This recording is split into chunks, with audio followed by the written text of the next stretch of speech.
السلام علیکم ورحمۃ اللہ تعالی وبرکاتہ۔ نحمده ونصلي ونسلم على رسوله الكريم اما بعد فاعوذ بالله من الشيطان الرجيم بسم الله الرحمن الرحيم ان الله وملائكته يصلون على النبي يا ايها الذين امنوا صلوا عليه وسلموا تسليما اللهم صل على سيدنا ومولانا محمد معدن الجود والكرم وآله الكرام وابنه الكريم وبارك وسلم صلاة وسلاما عليك يا رسول الله صلی اللہ تعالی علیہ وسلم۔ اس سے پہلے ہجرت کے چوتھے سال کے واقعات بیان ہوئے، اب یہاں سے ہجرت کے 5ویں سال کے واقعات کو بیان کیا جا رہا ہے۔ فرماتے ہیں جنگ احد میں مسلمانوں کے جانی نقصان کا چرچا ہو جانے اور کفار قریش اور یہودیوں کی مشترکہ سازشوں سے تمام قبائل کفار کا حوصلہ اتنا بلند ہو گیا کہ سب کو مدینہ منورہ پر حملہ کرنے کا جنون ہو گیا، کیونکہ جنگ احد کے اندر مسلمان ایک بڑی تعداد میں شہید ہوئے تھے، جانی نقصان ہوا تھا۔ پھر اس کے بعد کفار قریش نے کئی جنگوں میں مسلمانوں کا مقابلہ کیا اور یہودیوں نے بھی اپنے عہد کے برخلاف کام کیا، وعدہ کی خلاف ورزی کی، جو ایگریمنٹ اور معاہدہ ہوا تھا اس کو توڑ دیا۔ یہ سب معاملات ہوئے تو جو دوسرے قبیلے کے لوگ تھے ان کو بھی حوصلہ مل گیا، ان کو بھی ہمت مل گئی اور مدینہ منورہ پر حملہ کرنے کی وہ سب تیاریاں کرنے لگے۔ چنانچہ ہجری 5 میں بھی کفر و اسلام کے بہت سے مارکے اور جنگیں پیش آئیں، اور یہاں پر چند مشہور غزوات اور جنگوں کا ذکر کیا جاتا ہے۔ سب سے پہلے غزوہ ذات الرقاع۔ تو سب سے پہلے قبائل انمار و ثعلبہ نے مدینہ پر چڑھائی کرنے کا ارادہ کیا، یہ 2 قبیلوں کے نام۔ جب حضور اکرم صلی اللہ علیہ وسلم کو اس کی اطلاع ملی تو آپ نے 400 صحابہ کرام کا لشکر اپنے ساتھ لیا اور 10 محرم الحرام ہجری 5 کو مدینہ سے روانہ ہو کر مقام ذات الرقاع تک تشریف لے گئے۔ لیکن آپ کی آمد کا حال سن کر یہ کفار پہاڑوں میں بھاگ کر چھپ گئے، اس لیے کوئی جنگ نہیں ہوئی۔ مشرکین کی چند عورتیں ملی جن کو صحابہ کرام نے قیدی بنا لیا، گرفتار کر لیا۔ اس وقت مسلمان بہت ہی مفلس اور تنگدستی کی حالت میں تھے۔ چنانچہ حضرت ابو موسیٰ اشعری رضی اللہ تعالیٰ عنہ کا بیان ہے کہ سواریوں کی اتنی کمی تھی کہ 6 آدمیوں کی سواری کے لیے صرف ایک ہی اونٹ تھا، جس پر ہم لوگ باری باری سے سوار ہو کر سفر کرتے تھے۔ یہ غریبی اور تنگدستی کا عالم تھا۔ پہاڑی زمین میں پیدل چلنے سے ہمارے قدم زخمی اور پاؤں کے ناخن جھڑ گئے تھے، اس لیے ہم لوگوں نے اپنے پاؤں پر کپڑوں کے چھیتڑے لپیٹ لیے تھے۔ یہی وجہ ہے کہ اس غزوے کا نام غزوہ ذات الرقاع یعنی پیوندوں والا غزوہ، کہ کپڑے کو پھاڑ پھاڑ کر کپڑے کے ٹکڑے پاؤں میں باندھے تھے، اور رقاع اس پیوند کو کہا جاتا ہے جو پھاڑ کر کپڑے پر لگایا جائے۔ تو اس وجہ سے اس غزوے کو غزوہ ذات الرقاع یعنی پیوندوں والا غزوہ کہا جاتا ہے۔ بعض مورخین نے کہا کہ چونکہ وہاں کی زمین کے پتھر سفید و سیاہ رنگ کے تھے، یعنی کچھ پتھر کالے تھے اور کچھ پتھر سفید تھے، اور مختلف جگہوں پر مختلف قسم کے پتھر تھے، تو دیکھنے میں وہ پتھر الگ الگ نظر آتے تھے، کالے پتھر الگ نظر آتے تھے اور سفید پتھر الگ الگ نظر آتے تھے، یعنی زمین ایسی نظر آتی تھی گویا سفید اور کالے پیوند ایک دوسرے سے جوڑے ہوئے ہوں، لہٰذا اس غزوے کو ذات الرقاع کہا جانے لگا۔ اور بعض کا قول ہے کہ یہاں پر ایک درخت کا نام ذات الرقاع تھا، اس لیے لوگ اس غزوے کو ذات الرقاع کہنے لگے۔ اور ہو سکتا ہے کہ یہ ساری باتیں ہوں، یعنی پاؤں پر کپڑے باندھنے والا واقعہ بھی اس میں پیش آیا ہو، وہاں پر ایک درخت بھی ہو اور اس کا نام ذات الرقاع ہو، یہ بھی ممکن ہے کہ وہاں وہ سفید و سیاہ پتھر ہیں۔ ان تینوں وجوہات کی بنیاد پر اس غزوے کو ذات الرقاع کہا جاتا ہو۔ مشہور امام سیرت حضرت امام ابن اسحاق کا قول ہے کہ سب سے پہلے اس غزوے میں حضور صلی اللہ علیہ وسلم نے صلاۃ الخوف پڑھی، یعنی دشمن کے خوف کی وجہ سے جو نماز پڑھی جاتی ہے اس کو صلاۃ الخوف کہا جاتا ہے۔ سب سے پہلے صلاۃ الخوف اسی غزوے میں پڑھی گئی۔ ربیع الاول ہجری 5 میں پتہ چلا کہ مقام دومت الجندل میں، جو مدینہ اور شہر دمشق کے درمیان ایک قلعے کا نام ہے، مدینہ پر حملہ کرنے کے لیے ایک بہت بڑی فوج جمع ہو رہی ہے۔ حضور صلی اللہ علیہ وسلم 1000 صحابہ کرام کا لشکر لے کر مقابلے کے لیے مدینے سے نکلے۔ جب مشرکین کو یہ معلوم ہوا تو وہ لوگ اپنے مویشیوں اور چرواہوں کو چھوڑ کر بھاگ گئے، یعنی ان کے ساتھ جو جانور تھے، بکریاں وغیرہ، ان سب کو چھوڑ کر، ان کو جو چرانے والے تھے ان کو بھی چھوڑ کر جو ہے کہ بھاگ گئے۔ صحابہ کرام نے ان تمام جانوروں کو مال غنیمت بنا لیا، اور آپ نے 3 دن وہاں قیام فرما کر مختلف مقامات پر صحابہ کرام کے لشکروں کو روانہ فرمایا۔ اس غزوے میں بھی کوئی جنگ نہیں ہوئی، اور اس سفر میں 1 مہینے سے زیادہ آپ مدینہ منورہ سے باہر رہے۔ اور اب ہے غزوہ مریسی، اس کا دوسرا نام غزوہ بنو المصطلق بھی ہے۔ مریسی ایک مقام کا نام ہے جو مدینہ سے 8 منزل دور ہے۔ 1 منزل یعنی وہاں پرانے زمانے میں جو چونکہ جانوروں پر سفر کرتے تھے، گھوڑوں پر اور اونٹوں پہ سفر کرتے تھے، تو پورا دن سفر کرتے اور جب رات آ جاتی تو قیام کرتے تھے، اسی کو منزل کہا جاتا۔ یعنی 1 دن پورا سفر کرنے کے بعد رات میں جہاں رکتے وہ پہلی منزل، پھر دوسرا دن سفر کرنے کے بعد دوسری رات جہاں رکتے وہ تیسری منزل کہلاتی ہے۔ تو یہ 8ویں منزل پر تھا مدینہ منورہ سے یہ جو جگہ ہے جس کا نام ہے مریسی۔ قبیلہ خزاع کا ایک خاندان بنو المصطلق یہاں آباد تھا، اور اس قبیلے کا سردار حارث بن زرار تھا۔ اس نے بھی مدینہ پر فوج کشی کے لیے لشکر جمع کیا ہوا تھا۔ جب یہ خبر مدینہ پہنچی تو 2 شعبان المعظم ہجری 5 کو حضور اقدس صلی اللہ علیہ وسلم مدینہ پر حضرت زید بن حارثہ رضی اللہ تعالیٰ عنہ کو اپنا خلیفہ بنا کر لشکر کے ساتھ روانہ ہوئے۔ اس غزوے میں حضرت بی بی عائشہ اور حضرت بی بی ام سلمہ رضی اللہ تعالیٰ عنہما بھی آپ کے ساتھ تھی۔ جب حارث بن زرار کو آپ کی تشریف آوری کی خبر ہو گئی تو اس پر ایسی دہشت سوار ہو گئی، ایسی ہیبت طاری ہو گئی کہ وہ اور اس کی فوج بھاگ کر منتشر ہو گئی، ادھر ادھر پھیل گئی۔ مگر خود مریسی کے باشندوں نے لشکر اسلام کا سامنا کیا، مقابلہ کیا، اور جم کر مسلمانوں پر تیر برسانے لگے۔ لیکن جب مسلمانوں نے ایک ساتھ مل کر حملہ کر دیا تو 10 کفار مارے گئے اور 1 مسلمان بھی شہادت سے سرفراز ہوئے۔ باقی سب کفار گرفتار ہو گئے جن کی تعداد 700 سے زیادہ تھی۔ 2000 اونٹ اور 5000 بکریاں مال غنیمت میں صحابہ کرام کے ہاتھ آئیں۔ غزوہ مریسی جنگ کے اعتبار سے تو کوئی خاص اہمیت نہیں رکھتا، مگر اس جنگ میں بعض ایسے اہم واقعات پیش آئے کہ یہ غزوہ تاریخ نبوی کا ایک بہت ہی اہم اور شاندار عنوان بن گیا ہے۔ ان مشہور واقعات میں سے چند واقعات یہ ہے، اس میں منافقین کی شرادت انہوں نے بھی بڑی اس غزوے کے اندر خاص طور پر منافقین نے شرادت کی تھی۔ اس جنگ میں مال غنیمت کے لالچ میں بہت سے منافقین بھی شریک ہو گئے تھے۔ ایک دن پانی لینے پر ایک مہاجر اور ایک انصاری میں کچھ تکرار ہو گئی، جھگڑا ہو گیا، اور مہاجر نے بلند آواز سے کہا یا للمہاجرین، اے مہاجروں فریاد ہے، اور انصاری نے کہا یا للانصار، اے انصاریوں فریاد ہے۔ اب یہ نعرہ لگایا ہے دونوں نے، تو یہ نعرہ سنتے ہی انصار و مہاجرین دوڑ پڑے، سب جمع ہو گئے، اور اس قدر بات بڑھ گئی کہ آپس میں جنگ کی نوبت آ گئی۔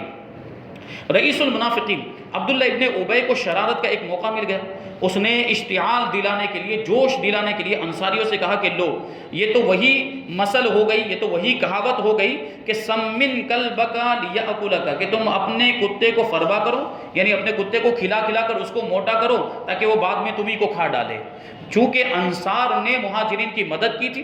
انصار نے مدینہ منورہ کے اندر مہاجرین کو جگہ دی، ان کے ہر اعتبار سے جو ہے کہ ان کی مدد کی، اور یہ سب معاملات تھے، تو اس کی طرف اشارہ کرتے ہوئے عبداللہ ابن ابی منافق نے یہ بات کہی کہ تم نے ان کو پالا پوسا، ان کی اتنی مدد کی اور ہر اعتبار سے تم نے ان کا ساتھ دیا، اب یہ ہے کہ تمہارے ساتھ ہی جھگڑا کر رہے ہیں۔ تو اس نے یہ مثال، جو عربی میں ایک مثال تھی کہ کتے کو تم فربا کرو پھر بعد میں وہی تم کو کھا لے، اس نے یہ مثال، تو تم انصاریوں ہی نے تو ان مہاجرین کا حوصلہ بڑھایا ہے، لہٰذا اب ان مہاجرین کی مالی امداد بالکل بند کر دو، یہ ذلیل و خوار ہیں، ہم انصار عزت دار ہیں۔ اب اس نے چونکہ مطلق کہا تھا کہ مہاجرین جو بھی ہجرت کرنے والے ہیں وہ سب ذلیل و خوار ہیں، اب ہجرت کرنے والوں میں تو رسول اللہ بھی تھے، ہجرت کر کے تو حضور بھی تشریف لائے تھے، تو اس اعتبار سے معاذ اللہ اس نے حضور کو بھی ذلیل کہہ دیا۔ اب آگے دیکھیں کیا ہوا، اس نے یہ کہا کہ یہ تو بالکل ذلیل و خوار ہے، اور ہم انصار جو مدینہ منورہ کے رہنے والے، ہم عزت دار ہیں، اگر ہم مدینے پہنچے تو یقیناً ہم ان ذلیل لوگوں کو مدینہ سے نکال کر باہر کر دیں گے۔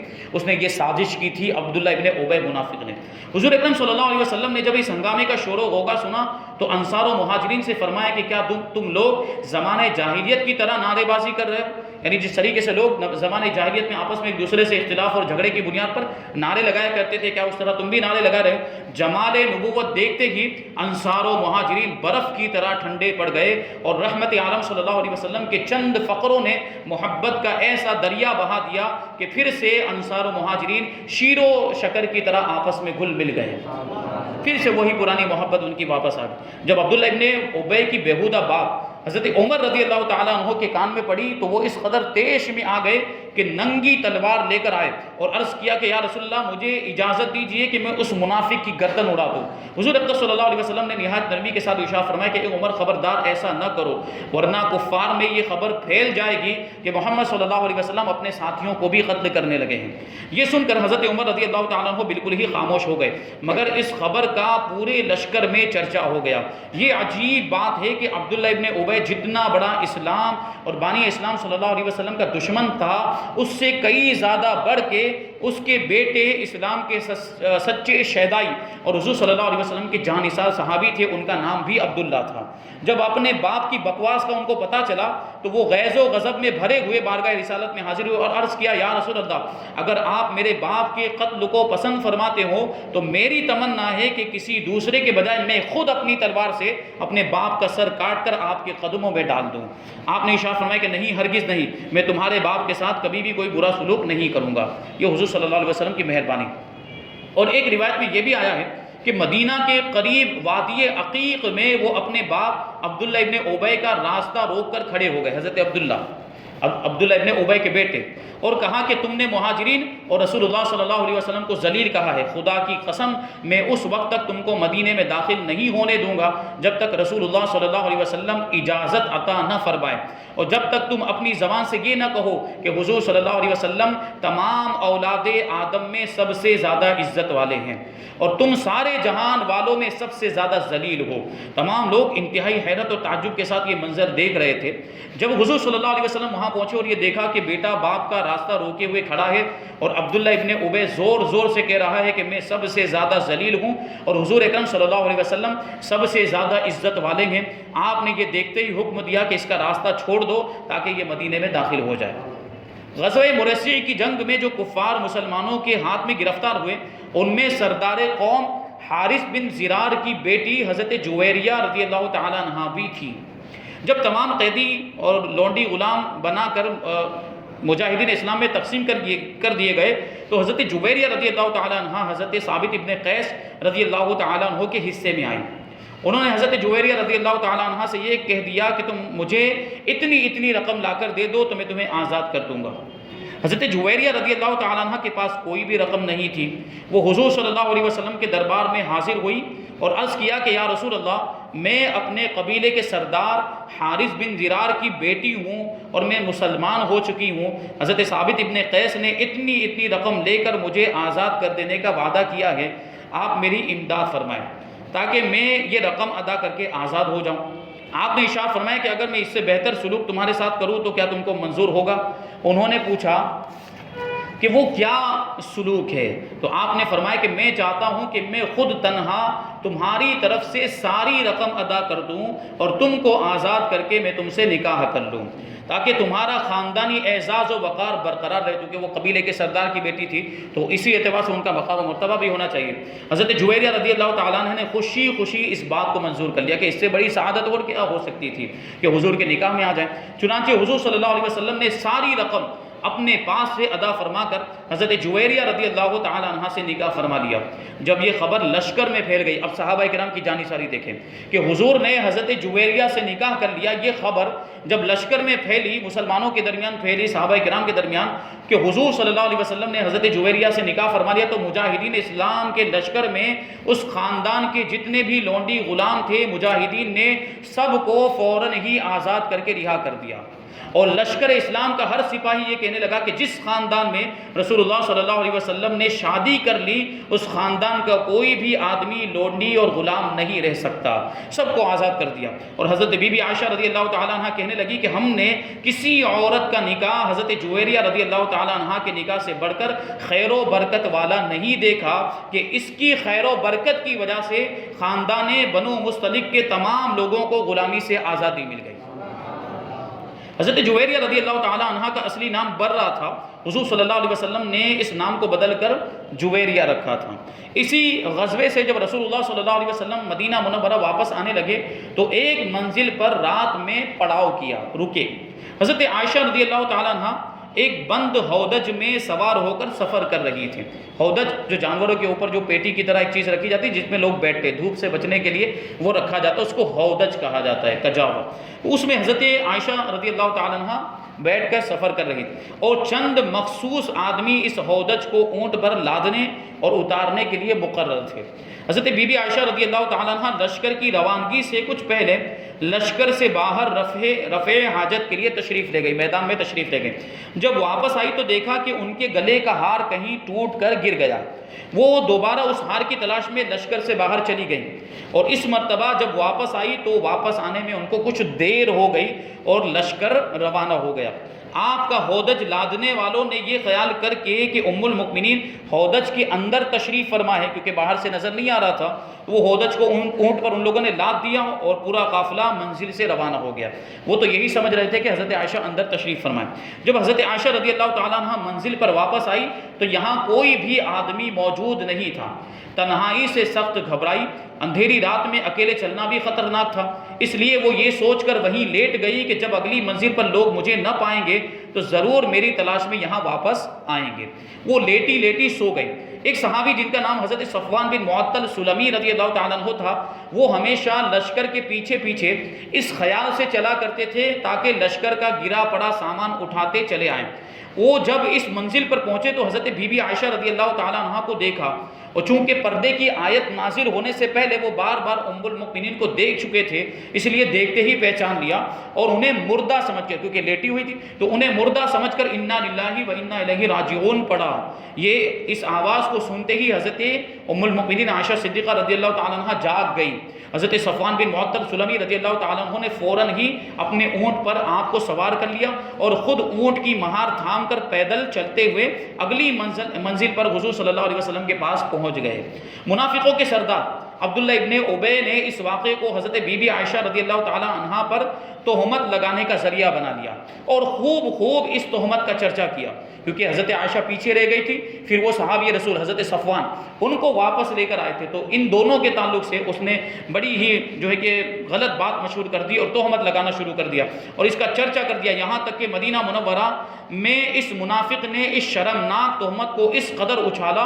اور اتنا شور و غل مچایا کہ مدینے میں ہر طرف اس افتراء اور تہمت کا چرچا ہونے لگ گیا، اور بعض مسلمان مثلا حضرت حسان بن ثابت، حضرت مصطح بن اساسہ اور حضرت حمنہ بنت جحش رضی اللہ تعالیٰ عنہم نے بھی اس تہمت کو پھیلانے میں کچھ حصہ لیا۔ حضور اقدس صلی اللہ علیہ وسلم کو اس شر انگیز تہمت سے بے حد رنج اور صدمہ ہوا، کیونکہ تہمت آپ کی بیوی کے تعلق سے تھی تو ظاہر سی بات ہے صدمہ تو ہونے والا تھا، اور مخلص مسلمانوں کو بھی انتہائی تکلیف ہوئی اس تہمت کی وجہ سے، ان کو بھی رنج و غم ہوا۔ حضرت بی بی عائشہ رضی اللہ تعالیٰ عنہ مدینہ پہنچتے ہی سخت بیمار ہو گئی، پردہ نشین تو تھی ہی، صاحب فراش بھی ہو گئی، یعنی بستر میں جو بیمار ہونے کے بعد بستر پہ پڑ گئی، اور انہیں اس تہمت تراشی کی بالکل ہی خبر نہ ہوئی۔ گو کہ حضور صلی اللہ علیہ وسلم کو حضرت بی بی عائشہ رضی اللہ تعالیٰ عنہ کی پاک دامنی کا پورا علم اور یقین تھا، مگر چونکہ اپنی بیوی کا معاملہ تھا اس لیے آپ نے اپنی طرف سے اپنی بیوی کی براءت اور پاک دامنی کا اعلان کرنا مناسب نہیں سمجھا۔ اگر حضور کہہ دیتے کہ مجھے تو یقین ہے کہ عائشہ ایسا کام کر ہی نہیں سکتی ہے، تو لوگ کہتے کہ اپنی بیوی کی طرفداری کر رہے ہیں، اس لیے حضور نے پہلے اپنی طرف سے کچھ نہیں کہا اور وحی الہی کا انتظار فرمانے لگے تاکہ اللہ تبارک و تعالیٰ ہی اپنی طرف سے فیصلہ فرما دے اور ان کی پاک دامنی کو ظاہر فرما دے۔ ہاں، اس درمیان میں آپ اپنے مخلص اصحاب سے اس معاملے میں مشورہ فرماتے رہے تاکہ ان لوگوں کے خیالات کا بھی آپ کو پتہ چل جائے۔ چنانچہ حضرت عمر رضی اللہ تعالیٰ عنہ سے جب آپ نے اس تہمت کے بارے میں گفتگو فرمائی تو انہوں نے عرض کیا کہ یا رسول اللہ صلی اللہ تعالیٰ علیہ وسلم، یہ منافق یقیناً جھوٹے ہیں، اس لیے کہ جب اللہ تعالیٰ کو یہ گوارا نہیں ہے کہ آپ کے جسم اطہر پر ایک مکھی بھی بیٹھ جائے، کیونکہ مکھی نجاستوں پر بیٹھتی ہے، تو بھلا جو عورت ایسی برائی کی مرتکب ہو خداوند قدوس کب اور کیسے برداشت فرمائے گا کہ وہ آپ کی زوجیت میں رہے؟ یعنی اللہ تعالیٰ کو جب یہ گوارا نہیں ہے کہ ایک مکھی بھی آپ کے جسم پر بیٹھے، تو یہ اس طرح کی برائی کرنے والی کوئی بھی خاتون آپ کے نکاح میں کیسے رہ سکتی ہے؟ آپ کی بیوی آپ کی زوجیت میں وہی ہو سکتی جو انتہائی پاک دامن ہو، اور حضرت ام المؤمنین حضرت عائشہ صدیقہ رضی اللہ تعالیٰ عنہ آپ کی بیوی ہے، اس کا مطلب یہ ہے کہ وہ پاک دامن۔ حضرت عثمان غنی رضی اللہ تعالیٰ عنہ نے کہا کہ یا رسول اللہ صلی اللہ تعالیٰ علیہ وسلم، جب اللہ تعالیٰ نے آپ کے سائے کو زمین پر نہیں پڑنے دیا تاکہ اس پر کسی کا پاؤں نہ پڑ سکے، تو بھلا اس معبود برحق کی غیرت کب یہ گوارا کرے گی کہ کوئی انسان آپ کی زوجہ محترمہ کے ساتھ ایسی قباحت کا مرتکب ہو سکے؟ حضرت علی رضی اللہ تعالیٰ عنہ نے یہ گزارش کی کہ یا رسول اللہ، ایک مرتبہ آپ کی نالین اقدس میں نجاست لگ گئی تھی، تو اللہ تعالیٰ نے حضرت جبرائیل علیہ السلام کو بھیج کر آپ کو خبر دی تھی کہ اپنی نالین اقدس کو اتار دیں، کیونکہ اس میں گندگی لگی ہوئی ہے۔ اس لیے حضرت بی بی عائشہ معاذ اللہ اگر ایسی ہوتی تو ضرور اللہ تعالیٰ آپ پر وحی نازل فرما دیتا کہ آپ ان کو اپنی زوجیت سے نکال دیں، لیکن ایسی کوئی وحی نہیں آئی، ایسی کوئی آیت نازل نہیں ہوئی۔ اس کا مطلب کیا ہے کہ ام المؤمنین حضرت عائشہ پاک دامن تھی، وہ ہرگز ایسا گناہ کر ہی نہیں سکتی تھی۔ حضرت ابو ایوب انصاری رضی اللہ تعالیٰ عنہ نے جب اس تہمت کی خبر سنی تو انہوں نے اپنی بیوی سے کہا کہ اے بیوی، تو سچ بتا کہ اگر صفوان بن معطل کی جگہ پہ میں ہوتا تو کیا تو یہ گمان کر سکتی تھی کہ میں حضور صلی اللہ علیہ وسلم کی حرم پاک کے ساتھ ایسا کر سکتا تھا؟ تو ان کی بیوی نے جواب دیا کہ اگر حضرت عائشہ رضی اللہ تعالیٰ عنہ کی جگہ میں رسول اللہ صلی اللہ علیہ وسلم کی بیوی ہوتی تو خدا کی قسم میں کبھی بھی ایسی خیانت نہیں کر سکتی تھی۔ تو پھر حضرت عائشہ رضی اللہ تعالیٰ عنہ جو مجھ سے لاکھوں درجوں بہتر ہے، اور حضرت صفوان بن معطل رضی اللہ تعالیٰ عنہ جو بدر جہاں آپ سے بہتر ہے، بھلا کیوں کر ممکن ہے کہ یہ دونوں ایسی خیانت کر سکتے ہیں؟ بخاری شریف کی روایت میں ہے کہ حضور اقدس صلی اللہ علیہ وسلم نے اس معاملے میں حضرت علی اور حضرت اسامہ رضی اللہ تعالیٰ عنہما سے جب مشورہ طلب کیا تو حضرت اسامہ رضی اللہ تعالیٰ عنہ نے برجستہ کہا کہ اہلک ولا نعلم الا خیرا، کہ یا رسول اللہ صلی اللہ علیہ وسلم وہ آپ کی بیوی ہیں اور ہم انہیں اچھی ہی جانتے ہیں۔ اور حضرت علی رضی اللہ تعالیٰ عنہ نے یہ جواب دیا کہ یا رسول اللہ تعالیٰ نے آپ پر کوئی تنگی نہیں ڈالی ہے، عورتیں ان کے سوا بہت ہیں، اور آپ ان کے بارے میں ان کی لونڈی حضرت بریرہ سے پوچھ لیں، وہ آپ سے سچ سچ کہہ دیں گی۔ حضرت بریرہ رضی اللہ تعالیٰ عنہ سے جب آپ نے سوال فرمائے تو انہوں نے عرض کیا کہ یا رسول اللہ، اس ذات پاک کی قسم جس نے آپ کو رسول برحق بنا کر بھیجا ہے کہ میں نے حضرت بی بی عائشہ رضی اللہ تعالیٰ عنہ میں کوئی بھی عیب نہیں دیکھا، کوئی بھی برائی نہیں دیکھی۔ ہاں اتنی بات ضرور ہے کہ وہ ابھی کم سن لڑکی ہیں، عمر کم ہے، وہ گوندا ہوا آٹا چھوڑ کر سو جاتی ہیں اور بکری آ کر اس کو کھا ڈالتی ہے۔ پھر حضور صلی اللہ علیہ وسلم نے اپنی زوجہ محترمہ حضرت زینب بنت جحش رضی اللہ تعالیٰ عنہ سے دریافت فرمایا، جو حسن و جمال میں حضرت عائشہ رضی اللہ تعالیٰ عنہ کے مثل تھی، تو انہوں نے قسم کھا کر فرمایا، عرض کیا کہ یا رسول اللہ، احمی سمعی و بصری واللہ ما علمت الا خیرا، کہ میں اپنے کان اور اپنے آنکھ کی حفاظت کرتی ہوں، خدا کی قسم میں تو حضرت بی بی عائشہ کو اچھی ہی جانتی ہوں۔ اس کے بعد حضور اکرم صلی اللہ علیہ وسلم نے ایک دن منبر پر کھڑے ہو کر مسلمانوں کو مخاطب کر کے فرمایا کہ اس شخص کی طرف سے مجھے کون معذور سمجھے گا یا میری مدد کرے گا جس نے میری بیوی پر بہتان تراشی کر کے میری دل آزاری کی ہے، میرے دل کو تکلیف پہنچائی۔ واللہ ما علمت علی اہلی الا خیرا، خدا کی قسم میں اپنی بیوی کو ہر اعتبار سے اچھی ہی سمجھتا ہوں۔ وَلَقَدْ ذَكَرُوا رَجُلًا مَا عَلِمْتُ عَلَيْهِ إِلَّا خَيْرًا، اور ان لوگوں نے یعنی منافقین نے اس بہتان کے معاملے میں ایک ایسے مرد یعنی صفوان بن معطل کا ذکر کیا ہے جس کو میں بالکل اچھا ہی جانتا ہوں۔ حضور صلی اللہ علیہ وسلم کی برسر ممبر اس تقریر سے معلوم ہو گیا کہ حضور صلی اللہ علیہ وسلم کو حضرت عائشہ اور حضرت صفوان بن معطل رضی اللہ تعالیٰ عنہما دونوں کی براءت و طہارت اور عفت و پاک دامنی کا پورا علم اور یقین تھا، اور وحی نازل ہونے سے پہلے ہی آپ کو یقینی طور پر معلوم تھا کہ منافق جھوٹے ہیں اور ام المؤمنین پاک دامن ہیں، ورنہ آپ برسر ممبر قسم کھا کر ان دونوں کی اچھائی کا مجمع عام میں ہرگز اعلان نہ فرماتے۔ مگر پہلے ہی اعلان عام نہ فرمانے کی وجہ یہی تھی کہ اپنی بیوی کی پاک دامنی کا اپنی زبان سے اعلان کرنا حضور صلی اللہ علیہ وسلم مناسب نہیں سمجھتے تھے۔ جب حد سے زیادہ منافقین نے شور و غوغا شروع کر دیا تو حضور صلی اللہ علیہ وسلم نے ممبر پر اپنے خیال عقدت کا اظہار فرما دیا کہ میں تو ان کو صحیح سمجھتا ہوں، مگر اب بھی اعلان عام کے لیے آپ کو وحی الہی کا انتظار تھا۔ وحی الہی اس کے بعد کس طریقے سے قرآن کی ایک سورت نازل ہوئی جس میں حضرت ام المؤمنین عائشہ صدیقہ رضی اللہ تعالی عنہا کی پاک دامنی، آپ کی عصمت کے تعلق سے کئی آیتیں نازل ہوئی۔ انشاءاللہ تبارک و تعالی اس کا بیان آگے ہوگا۔ اللہ تبارک و تعالی جو کچھ بھی بیان ہوا اس پر ہم سب کو عمل کرنے کی توفیق عطا فرمائے۔ وما علینا الا البلاغ۔